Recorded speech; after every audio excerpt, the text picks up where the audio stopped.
Dear friends, നമ്മൾ ധ്യാനത്തിലേക്ക് തിരിയാൻ തീരുമാനിച്ചെങ്കിൽ കുറച്ച് കാര്യങ്ങൾ ശ്രദ്ധിക്കേണ്ടതായിട്ടുണ്ട്.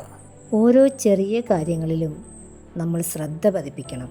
വിലപ്പെട്ട പലതും നമുക്കുണ്ടെന്നുള്ളൊരു ബോധം നമുക്കുണ്ടായിരിക്കണം. അതായത് നിങ്ങൾക്ക് എന്താണോ ഉള്ളത് അതിൻ്റെ മഹത്വം മനസ്സിലാക്കുക. നമ്മുടെ ശരീരത്തിലെ ഓരോ അവയവങ്ങളും നമുക്ക് വിലമതിക്കാനാവാത്തതാണ്. നിങ്ങൾ ധ്യാനിക്കുമ്പോൾ നിങ്ങൾക്കുള്ള ഓരോ ചെറിയ വസ്തുക്കളുടെയും വില നിർണ്ണയിക്കുക. അവയെക്കുറിച്ച് അഭിമാനം കൊള്ളുക. ധ്യാനം നമുക്ക് പെട്ടെന്ന് അനുഭവവേദ്യമാകുന്ന ഒരു കാര്യമല്ല. ധ്യാനം സ്വയം സംഭവിക്കുകയാണ് ചെയ്യുന്നത്. പക്ഷേ അത് ശ്രമകരവുമാണ്. ഒരു നേരിയ പ്രകാശരശ്മിയെ പിന്തുടർന്നാൽ നമുക്കതിൻ്റെ സ്രോതസ്സായ സൂര്യനിൽ എത്തിച്ചേരാമെന്ന തിരിച്ചറിവ് കൈവരിക്കലാണ് ധ്യാനത്തിൻ്റെ ആദ്യപടി. നിങ്ങളൊരു റോസച്ചെടിയെ കാണുന്നുവെന്ന് കരുതുക. എവിടെയാണ് നിങ്ങളുടെ ശ്രദ്ധ ആദ്യം പതിയുക?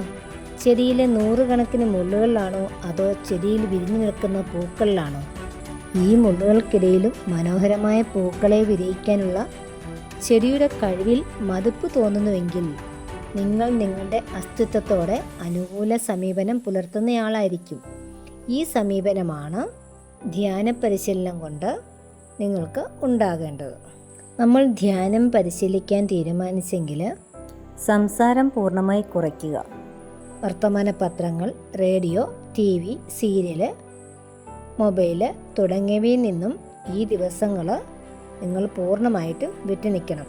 കാരണം ഇവയുമായുള്ള സംസർഗം ഒരുതരം വർത്തമാനം പറയൽ തന്നെയാണ്. കഴിയുന്നതും നിങ്ങൾ മറ്റുള്ളവരിൽ നിന്ന് വിട്ടുനിൽക്കുക. വാക്കുകൾ കഴിയുന്നത്ര ശുദ്ധമായിരിക്കാൻ ശ്രദ്ധിക്കുക. കുറച്ച് മാത്രം സംസാരിക്കുക. പതിവായിട്ടുള്ള വാചകമടികളും ലോഹ്യം പറച്ചിലും എല്ലാം നിർത്തിവെക്കുക. സംസാരിക്കാൻ പ്രേരണയുണ്ടാകുന്ന പക്ഷം അത് സംസാരിച്ച് തീർക്കുക തന്നെ വേണം. അതും ബോധപൂർവവും ആവശ്യാനുസരണവും ആയിരിക്കണമെന്ന് മാത്രം. വെറുതെയുള്ള സംസാരം മൂലം നമുക്ക് ധാരാളം ഊർജം നഷ്ടമാവും. ധ്യാനം പരിശീലിക്കാൻ നമുക്ക് ഊർജം ആവശ്യമാണ്. രണ്ടാമതായിട്ട്, നിശബ്ദമായ വേളകളിൽ നിങ്ങൾക്ക് മറ്റുള്ളവരിൽ നിന്ന് വേറിട്ട് നിലനിൽക്കാനും ഏകാന്തതയുടെ അനുഭൂതി അനുഭവിക്കാനും കഴിയും. പ്രകൃതി എത്രയോ കാലമായി നിങ്ങളുമായി ആശയവിനിമയം നടത്തുന്നുണ്ടായിരുന്നു.